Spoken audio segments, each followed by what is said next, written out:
할렐루야. 9월 14일 매일 성경 말씀 묵상 주님의 이름으로 시작합니다. 스바냐 3장 9절부터 20절의 말씀입니다. 그때에 내가 여러 백성의 입술을 깨끗하게 하여 그들이 다 여호와의 이름을 부르며 한 가지로 나를 섬기게 하리니 내게 구하는 백성들 곧 내가 흩은 자의 딸이 구스강 건너편에서부터 예물을 가지고 와서 내게 바칠지라. 그날에 내가 내게 범죄한 모든 행위로 말미암아 수치를 당하지 아니할 것은 그때에 내가 내 가운데서 교만하여 자랑하는 자들을 제거하여 내가 나의 성산에서 다시는 교만하지 않게 할 것임이라. 내가 곤고하고 가난한 백성을 내 가운데 남겨두리니 그들이 여호와의 이름을 의탁하여 보호를 받을지라. 이스라엘의 남은 자는 악을 행하지 아니하며 거짓을 말하지 아니하며 입에 거짓된 혀가 없으며 먹고 누울지라도 그들을 두렵게 할 자가 없으리라. 시온에 따라 노래할지어다. 이스라엘아 기쁘게 부를지어다. 예루살렘 따라 전심으로 기뻐하며 즐거워할지어다. 여호와가 내 형벌을 제거하였고 내 원수를 쫓아냈으며 이스라엘 왕 여호와가 내 가운데 계시니 내가 다시는 화를 당할까 두려워하지 아니할 것이라. 그날에 사람이 예루살렘에 이르기를 두려워하지 말라. 시온아 내 손을 늘어뜨리지 말라. 너의 하나님 여호와가 너의 가운데 계시니 그는 구원을 베푸실 전능자이시라. 그가 너로 말미암아 기쁨을 이기지 못하시며 너를 잠잠히 사랑하시며 너로 말미암아 즐거이 부르며 기뻐하시리라 하리라. 내가 절기로 말미암아 근심하는 자들을 모으리니 그들은 내게 속한 자라. 그들에게 지워진 짐이 치욕이 되었느니라. 그때에 내가 너를 괴롭게 하는 자를 다 벌하고 저는 자를 구원하며 쫓겨난 자를 모으며 온 세상에서 수욕받는 자에게 칭찬과 명성을 얻게 하리라. 내가 그때에 너희를 이끌고 그때에 너희를 모을지라. 내가 너희 목전에서 너희의 사로잡힘을 돌이킬 때에 너희에게 천하 만민 가운데서 명성과 칭찬을 얻게 하리라. 여호와의 말이니라. 아멘. 자, 오늘 본문에 보면 딱 세 가지가 다루어지고 있습니다. 첫 번째는 이방 열국이 대회심하게 되는 사건입니다. 자, 또 하나는 남은 자 중심의 선민이 회복되는 사건입니다. 그리고 또 하나는 회복된 선민의 기쁨이 어떠한 것인지에 대하여 아름답게 예언한 부분이 나옵니다. 자, 이방 열국이 대회심하고 남은 자 중심의 선민이 회복되고 그리고 회복된 선민의 기쁨이 예언된, 어떻게 보면 스바냐 시대부터 교회 시대를 지나서 새하늘과 새 땅 천국까지 연결되는 그런 예언이 오늘 본문에 나오고 있습니다. 자, 이런 내용 가지고 오늘 본문을 묵상해 봅니다. 첫 번째, 구원받은 자의 진정한 변화는 입술에서부터 시작된다는 거예요. 구원받은 자, 진정한 변화는 입술에서부터 시작된다. 9절과 10절 보니까 하나님이 정하신 때에 일방 열국이 대회심하기 시작합니다. 자, 그것이 예고되고 예언되고 있어요.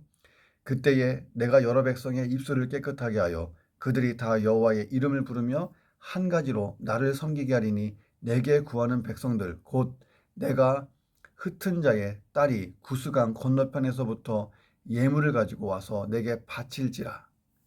자, 여기에서 이 딸은 하나님의 징계로 열방으로 흩어진 선민들로 볼 수 있고 또 한편으로는 이방인들로 볼 수 있습니다. 그 이방인들이 하나님을 경외하고 섬기는 자들인데 그들로 이렇게 볼 수가 있어요. 자, 뭉뚱그려 보면 이런 거예요. 여호와의 날, 그날에 구원이 땅끝까지 이르게 되는데 아무 제약 없이 하나님을 온전히 모든 사람이 섬길 수 있을 것이다라는 예언입니다. 자, 근데 그날에 일어날 가장 놀라운 변화가 뭐냐면 입술이 깨끗해지는 거예요. 하나님이 여러 백성의 입술을 깨끗하게 하신다라고 말씀하셨습니다. 자, 그들이 전에는 우상에게 기도하고 우상을 찬양했지만 이제 하나님만 섬깁니다. 더 나아가 하나님이 구원하신 결과로 부정한 말, 불경한 말, 교만하고 음란한 말, 거짓된 말 이런 것들을 일삼던 자들이 변화되어 깨끗한 말, 경건한 말, 겸손하고 순결하며 진실된 말을 내뱉게 되었다. 이런 의미로 이해가 될 수 있습니다. 하나님의 구원 역사 이후에 가장 먼저 일어나는 일이 입술이 깨끗해진다는 거예요. 자, 하나님의 구원을 체험한 이들의 첫 번째 반응이 하나님을 향하여 감사하는 것, 구원의 은혜에 대하여 찬양하는 것, 입술로 분명하게 신앙을 고백하는 것, 이것이 입술의 변화입니다. 가장 분명한 변화가 입술에서부터 시작된다. 자, 나는 구원받은 사람이 맞습니까? 자, 그렇다면 내 입술이 정상 작동해야 되지 않을까요? 하나님을 찬양하고 감사하고 믿음의 고백을 하고 하나님의 거룩하고 은혜로운 이름을 전해야 되지 않는가 하는 것입니다. 자, 그런데 동일한 입술로 욕설이나 거짓된 말을 하고 부정하고 음란한 말을 내뱉는다면 구원받는 자의 진정한 변화가 맞겠냐는 것입니다. 자, 물론 우리는 연약합니다. 그래서 하나님께서 내 입술을 정결하게 해주시는 은혜가 없다면 내 힘으로 입술이 깨끗해지기가 쉽지 않습니다. 어려워요. 내 입술이 구원받은 자의 진정한 변화를 증명하는 하루.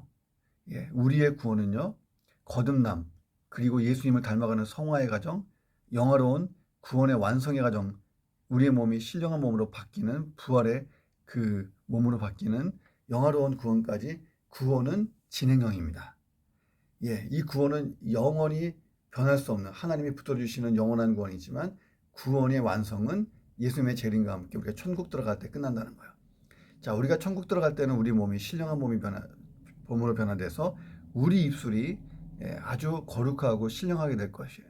근데 그 전까지는 우리가 죄성의 몸을 입고 있기 때문에 내 입술이 구원받은 자의 진정한 변화를 증명하는 예수 닮아가는 과정들이 있어야 됩니다. 오늘도 내 입술이 계속해서 성화되는 하루가 되기를 주님의 이름으로 축원합니다. 두 번째, 천국 백성은 하나님만 의지하는 겸손한 사람들을 뜻한다는 거예요. 천국이 누구의 것이냐?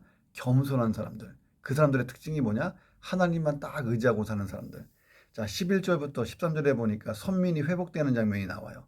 남은 자들, 그들이 그 회복의 주인공들입니다. 12절 보니까 그들에 대한 설명이에요. 내가 곤고하고 가난한 백성들을 내 가운데에 남겨두리니 그들이 여호와의 이름을 의탁하여 보호를 받을지라. 자, 여기서 곤고하고 가난한 백성을 남겨둔다 할 때에 이 곤고하고 가난한 백성은 문자적인 의미가 아니라는 거예요. 부자는 다 남은 자가 될 수 없고 가난한 사람만 남은 자가 된다. 이 얘기가 아니고 이거 영적으로 봐야 되는 거예요. 자, 곤고하고 가난한 백성이다.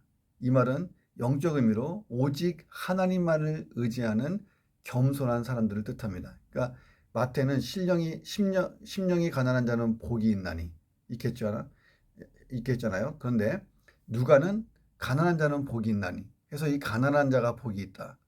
누가복음과 마태복음의 차이가 있는데 거기서의 가난함이라고 하는 것은 문자적인 가난함이 아니라 마태가 얘기한 심령의 가난함, 하나님만 의지하는 하나님, 저는 정말 어찌할 수 없는 인간입니다. 오직 하나님의 은혜만을 바랍니다. 하나님뿐입니다. 하나님만으로 만족합니다. 이런 사람들이 겸손한 사람들이라는 거예요. 그런 사람들을 남겨두겠다는 것입니다. 하나님이 11절을 보니까 하나님이 교만하여 사랑하는 자들을 다 제거하신다라고 말씀하시잖아요. 그러면 뭐만 남아요? 곤고하고 가난한 백성만 남는 거죠. 그러니까 남은 자는 교만하지 않은 사람들이다 하는 것입니다. 자, 그런 자들을 남겨서 선민이 회복될 거라는 거예요. 구원받은 사람들의 공통적인 특징이 있어요. 아까는 좀 전에는 입술의 변화를 얘기했고 오직 하나님의 은혜로 구원받았습니다. 오직 하나님의 은혜입니다. 하나님의 은혜. 그러니까 저기 그 사도 바울처럼 나의 나됨은 하나님의 은혜라. 이런 고백이 공통적인 특징이라는 거예요. 자, 그러니까 하나님의 은혜 없이 살 수 없는 거예요. 그러니까 하나님만 의지합니다. 나의 연약함과 부족함을 철저하게 인정합니다. 그렇기 때문에 더더욱 하나님을 절대적으로 신뢰합니다. 그러니까 예수님이 이런 사람을 산상수훈에서 심령이 가난한 자라고 말씀하신 거예요. 오늘 본문은 스바냐 시대를 넘어서서 미래에 완성될 천국 백성의 삶까지 보여주고 있어요. 자, 13절에 보면 천국 백성의 삶까지 간 사람들, 남은 자들, 어떻게 보면 구약 이스라엘의 선민 이스라엘의 남은 자들이기도 하지만 오늘의 교회에 속한 우리 성도들, 그리고 앞으로 장차 천국에 들어갈 사람들의 모습이기도 합니다. 이 세상에서 어떻게 보면 멸망 가운데 구원받고 남은 자들이죠. 자, 이스라엘의 남은 자는 악을 행하지 아니하며 거짓을 말하지 아니하며 입에 거짓된 혀가 없으며 먹고 누울지라도 그들을 두렵게 할 자가 없으리라. 자, 궁극적으로는 새하늘과 새 땅, 천국에서 살아가는 구원받은 자들의 모습이고, 그때의 이 예언이 100% 완전하게 성취된다는 거예요. 더 이상 악을 행하지 않습니다. 거짓말을 하지 않습니다. 자, 왜 그럴까요? 우리가 천국에 들어갈 때에 죄의 본성, 죄성이 제거됐기 때문이에요. 자, 죄를 짓게 하는 욕심, 탐욕, 이런 게 다 사라진 거예요. 성결하게 되었다. 영화로운 몸, 예수님과 같은 몸이 되었기 때문에 더 이상 악을 행하거나 거짓말을 하지 않습니다. 자, 또 천국에서 절대 만나지 못할 대상이 있죠. 사탄은 우리랑 못 만납니다. 그 모든 악의 세력들도 우리와 굿바입니다. 자, 그래서 천국은 침노를 당하지 않는 곳이라고 얘기하는 거예요. 먹고 누울지라도 그들을 두렵게 할 자가 없으리라. 더 이상 사탄과 그 악한 세력에 핍박이나 공격이나 유혹이 없다는 거예요. 자, 이런 삶의 모습은 그때에 완성되지만 지금 우리 시대부터 이미 시작된 거예요. 그러니까 예수님이 오시면서 천국은 시작된 거고, 그 천국이 교회를 통하여 확장돼 가다가 새하늘과 새 땅이 내려질 때 그때 완성되는 것입니다. 자, 우리가 천국 들어갈 때에 천국 시민이 되는 것이 아니고 예수 믿을 때 이미 우리는 천국 시민이 된 거예요. 왜 그래요? 내가 예수를 나의 그리스도, 나의 구주와 주님으로 믿었을 때 우리는 천국에서 다시 태어난 거예요. 하늘나라에서 다시 태어나서 이 땅에 보내지는 거예요. 이 영적인 순식간에 일어나는 사건이에요. 성령님께서 우리를 감동감화해서 인치시는 사건입니다. 자, 그래서 예수 믿는 자가 된 사람은 하나님의 자녀가 됐어요. 하나님의 자녀가 됐고, 이미 하나님이 임재하시는 천국의 상속자가 된 거예요. 그러니까 우리는 이미 소속은 천국 시민이에요. 천국에서 하나님 나라에서 이 땅에 와 있는 거예요. 그리고 우리가 돌아가는 것입니다. 다시 천국으로. 그러니까 예수님이 이 땅에 오셨다가 사역을 마치시고 다시 하늘로 올라가셨잖아요. 똑같아요. 우리도 이 땅에 온 거예요. 온 거예요. 자, 그리고 이 땅에서 사명을 감당하고 그리고 천국으로 돌아가는 것입니다. 자, 그러므로 부분적이고 부족하여 완전히 이룰 수는 없지만 우리가 이 땅에서 천국 백성다운 포스를 가지고 살아야 된다. 그런 정체성을 가지고. 내가 천국 백성이다. 나는 천국에서부터 왔다. 야, 이게 프라이드가 얼마나 세요. 그렇죠? 오늘도 그렇게 살 수 있기를 주님의 이름으로 축원합니다. 세 번째, 성도의 진정한 기쁨, 영원한 기쁨이라는 것은 하나님의 임재의 사랑에서부터 시작되기 때문에, 자, 거기에서 진짜 만족하고 기쁨을 얻을 수 있다. 진짜 기쁨. 자, 우리가 인간적으로 여러 가지 기쁨을 누릴 수 있지만 성도가 진짜 기쁨, 영원한 기쁨, 막 솟아나는 기쁨은 이걸 경험해야 돼요. 하나님의 임재의 사랑. 이걸 경험하면 이것은 정말 그 환경이라든지 우리의 어떤 그 역경이나 우리의 어떤 처지에 관계없는 샘솟는 기쁨이 온다는 거예요. 자, 14절부터 17절을 보면 회복될 선민이 누릴 기쁨과 사죄 및 안전 그리고 사랑 같은 것들을 예고하고 있어요. 궁극적으로 여기서 회복될 이 선민은 신약 시대로 이어진 모든 그리스도인들, 성도들까지를 의미합니다. 자세히 보면 하나님이 내 가운데 계시다. 자, 이 말씀이 요 네 구절 속에서 반복돼요. 이것이 하나님의 임재의 사랑이에요. 하나님이 영원히 함께 하시기로 작정하고 내 안으로 들어오신 거예요. 그 결과 성도의 내면 깊은 곳에서부터 기쁨이 팍 터져 나오는 거예요. 이 기쁨은 천국까지 가는 영원한 기쁨이에요. 여러분 반드시 이 기쁨 가운데 살아야 됩니다. 14절에 보니까 시온에 따라 노래할지어다. 이스라엘아 기쁘게 부를지어다. 예루살렘 따라 전심으로 기뻐하며 즐거워할지어다. 노래할지어다. 기쁘게 부를지어다. 전심으로 기뻐하며 즐거워할지어다. 삼중적으로 정중적으로 표현하잖아요. 이 성도의 기쁨과 즐거움이 지속적으로 더욱 커지고 있다는 거예요. 근데 그 기쁨은 하나님이 하신 일에서부터 시작된 기쁨이에요. 첫째는 형벌이 제거됐어요. 둘째는 원수가 쫓겨났어요. 셋째는 하나님이 영원히 임재하셨어요. 이래서 이 기쁨이 터져 나오는 거예요. 자, 요한계시록과 관련해서 이해하면 너무 쉽게 이해가 되는 거예요. 형벌이 제거되었다. 이것은요, 우리가 구원받은 거예요. 우리의 죄와 죄의 결과로 인한 하나님과의 단절, 지옥의 형벌이 사라졌어요. 어떻게 해요? 예수님의 십자가 대속의 죽음으로 일어난 결과입니다. 내가 예수를 나의 그리스도 구주와 주님으로 영접한 믿음의 결과 형벌이 사라졌어요. 이래서 우리 영혼이 벗어났도다. 사냥꾼의 울무에서 새같이. 이 구원의 기쁨과 감격, 이건 영원한 기쁨이에요. 자, 원수는 나를 괴롭힌 원수이기도 한데 궁극적으로는 사탄과 그 모든 악한 세력이 불못 지옥에 떨어졌다는 거예요. 원수가 제하여졌다. 예. 자, 그리고 하나님과 영원히 연결되어서 천국에서 새하늘과 새 땅에서 살아가는 거예요. 하나님이 나의 아버지가 되시고 나는 그분의 존귀한 자녀가 되는 거예요. 자, 하나님의 영원한 임재. 이미 내가 예수 믿을 때부터 나를 이끌기 시작해서 영원한 천국에서까지 영원히 우리가 하나님과 함께 하는데, 내 신분이 다양하게 급상승했어요. 나는 자녀이기에 천국을 상속받는 것은 기본입니다. 예. 하나님의 자녀고, 하나님의 백성, 천국 백성. 예. 자, 그 하나님의 임재의 사랑, 영원히 나와 함께 하시기로 작정하신 그 사랑을 노래한 아름다운 가스펠송이 있죠. 너희의 하나님 여호와가 너희 가운데 계시니. 자, 이 찬양이 17절을 바탕으로 만들어진 거예요.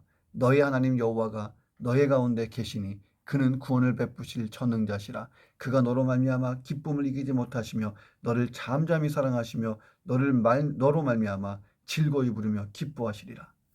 자, 하나님이 너희 가운데 계시다. 이 표현을 집중해서 봅시다. 하나님이 너의 가운데, 내 이름을 넣어서 하나님이 형원이 가운데 계신다. 자, 원문상에 보면 케레브라고 하는 이 표현이 사용됐어요. 좀 더 깊숙이 들어가 보면 중심, 심장, 깊숙이, 가운데, 뭐 이런 뜻이에요. 그러니까 하나님이 나의 중심에, 나의 심장 깊숙이, 내 속 심령의 한가운데 들어와 계시는 거예요. 고동치는 심장, 내면 깊숙한 곳에 하나님이 자정하고 계세요. 자, 이것을 우리가 의식하고 있는 게 하나님의 임재를 경험하는 거예요. 하나님의 구원의 은혜가 가져온 결과가 얼마나 신비해요. 천지만물 창조하신 그 하나님이 내 안으로 싹 들어오신다. 자, 그래서 우리가 언제든지 하나님의 이름을 부르고 그분의 음성을 들을 수 있고 교제할 수 있게 되었다는 거예요. 자, 하나님과 내가 깊숙이 연결됐어요. 연합됐어요. 과연 누가 이 연합을 깰 수 있다 말입니까? 그래서 사도 바울은 아무 그 무엇도 이 사랑의 관계를 깰 수는 없다라고 얘기하잖아요. 로마서 8장 후반부에. 자, 이방 종교들의 구원을 보세요. 인간이 신이 되는 것, 그쵸? 신의 경지에 이르는 것, 신적 깨달음에 이르며 신적 완전함을 갖추는 자력 종교예요.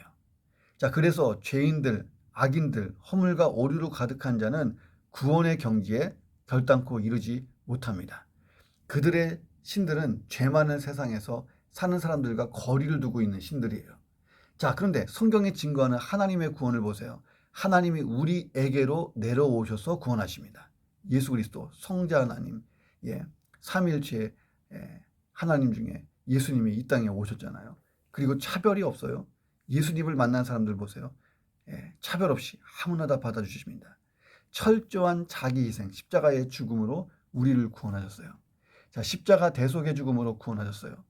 구원만 하고 끝난 게 아니에요. 영원히 함께 계시기로 작정하셨어요. 이게 기독교의 구원이에요. 다른 종교와 비교할 수 없는 그런 것입니다. 자, 보세요. 그가 너로 말미암아 기쁨을 이기지 못하시며 너를 잠잠히 사랑하시며 너로 말미암아 즐거이 부르며 기뻐하시리라. 내가 도대체 어떤 사람인데 하나님이 나 때문에 기뻐하시고 잠잠히 사랑하시고 즐거이 부르며 기뻐하시고 한다는 거예요. 특별히 잠잠히 사랑하신다. 이 표현은요, 이런 거예요. 하나님이 나를 사랑하시는 일 그 자체가 하나님께는 만족스러우신 거예요. 자, 엄마가 한 아이가 잠들어 있는 모습을 보고 물끄러미 바라보면서 미소를 짓고 즐거워하고 혼잣말로 속삭이잖아요. 하나님이 나를 그렇게 사랑하신다는 거예요. 잠잠히 사랑하신다. 나를 사랑하시는 그 자체가 하나님께는 만족스러우신 거예요. 자, 이 사랑하는 것이 수고나 애씀이 아니고 만족과 흡족함입니다. 아이고, 이 녀석, 이놈 때문에 내가 아주 이게 아니고, 만족, 흡족함. 하나님이 우리를 보시면서 만족하고 흡족하신 거예요. 자, 그런 사랑이 있었기에 하나밖에 없는 아들을 이 땅에 보내셔서 우리를 구원하시지 않았겠어요? 하나님에게서 시작된 이 기쁨, 자, 하나님이 그 기쁨을 이기지 못하고 즐거이 부르시며 기뻐하는 그 기쁨이 우리에게로 들어옵니다. 왜? 하나님과 우리가 연결됐으니까. 자, 그래서 성도의 진정한 기쁨은 하나님의 임재하신 그 사랑을 체험하는 데서 시작되는 거예요. 방법이 뭘까요? 기도하면 되죠. 기도를 통해서 그렇게 만날 수 있죠. 또 말씀 묵상, 매일같이 지금 우리가 하는 매일 성경 말씀 묵상을 통하여 하나님의 임재 경험을 할 수가 있습니다. 또 우리의 삶 가운데 하나님의 성품과 하나님의 역사를 실천하고 하나님의 능력으로 살고 하는 성도의 삶 속에서 또 하나님의 임재를 경험할 수가 있는 거예요. 오늘 하루 나와 함께 하시는 하나님의 임재를 느끼면서 진정한 기쁨의 하루로 변화되기를 주님의 이름으로 축원합니다. 자, 마지막 네 번째는 진실한 성도는 형편과 상황에 관계없이 하나님에 대한 열정이 흔들리지 않고 계속 간다는 거예요. 자, 18절부터 20절 보세요. 원수들의 징벌, 선민의 해방과 귀환. 자, 이런 것들을 이야기하면서 선민회복의 재약속, 다시 한 번 더 약속을 하는 거예요. 자, 이 선지서, 예언서에 보면 이 구원에 대하여 반복적으로 강조하는 것들이 있습니다. 18절 보세요. 내가 절기로 말미암아 근심하는 자들을 모으리니 그들은 내게 속했기 때문이다. 그들에게 지워진 짐이 치욕이 되었었다. 자, 절기로 말미암아 근심하는 자들, 그들에게 지워진 짐은 치욕이었다. 이게 무슨 뜻이냐면 이런 거예요.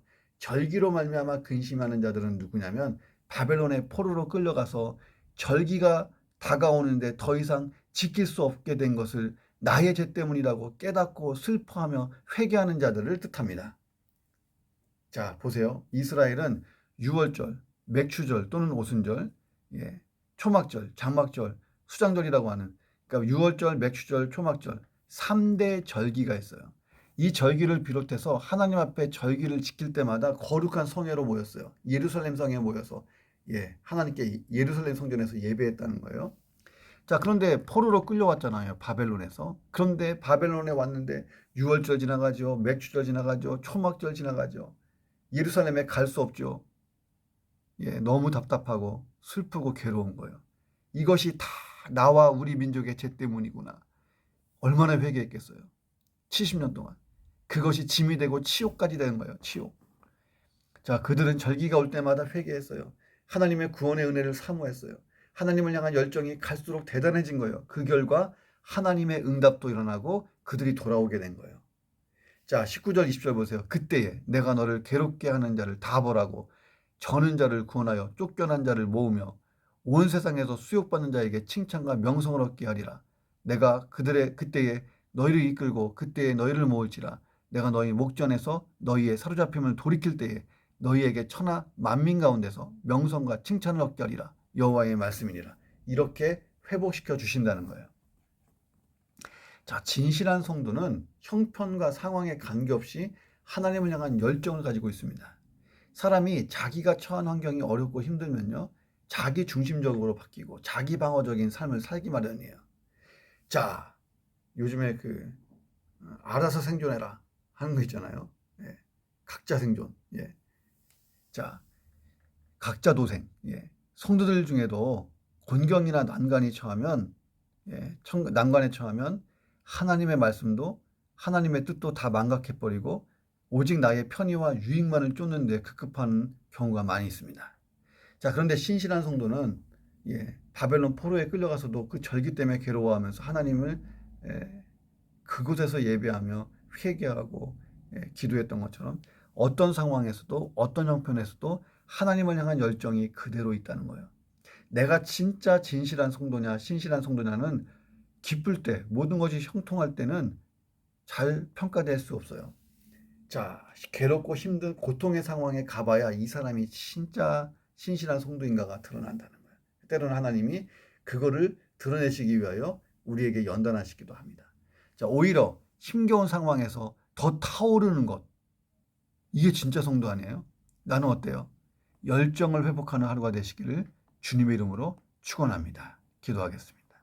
하나님, 내 입술이 구원받은 자의 진정한 변화를 증명하는 하루가 되기 원합니다. 내 입술을 통하여 하나님을 찬양하고 감사하고 믿음의 고백을 하는 하루, 하나님의 거룩하고 은혜로운 이름을 불러가면서 전하는 하루, 복음을 증거하고 사람을 살리는 신실한 그리스도인의 언어 생활 될 수 있도록 내 입술을 주관하여 주시옵소서. 겸손한 자, 하나님 말을 온전히 의지하는 자, 구원받은 천국 백성으로 살게 하옵시고 내 모든 삶의 현장에서 천국 백성의 포스와 정체성이 나타나게 하여 주셔서 많은 사람이 주 앞으로 오게 하여 주옵소서. 나와 함께 하시는 하나님의 임재를 느끼며 하나님의 임재가 느껴지기 때문에 진정한 기쁨의 하루가 될 수 있도록 내 안에 이 기쁨을 회복시켜 주시고 기쁨이 터져나가게 도와 주옵소서. 그 어떤 상황에서도 어떤 형편에서도 하나님에 대한 나의 열정이 식어지지 않는 진실한 신실한 거룩한 성도의 삶을 오늘도 살 수 있도록 주관하여 주옵소서. 예수 그리스도의 이름으로 간절히 기도드립니다. 아멘.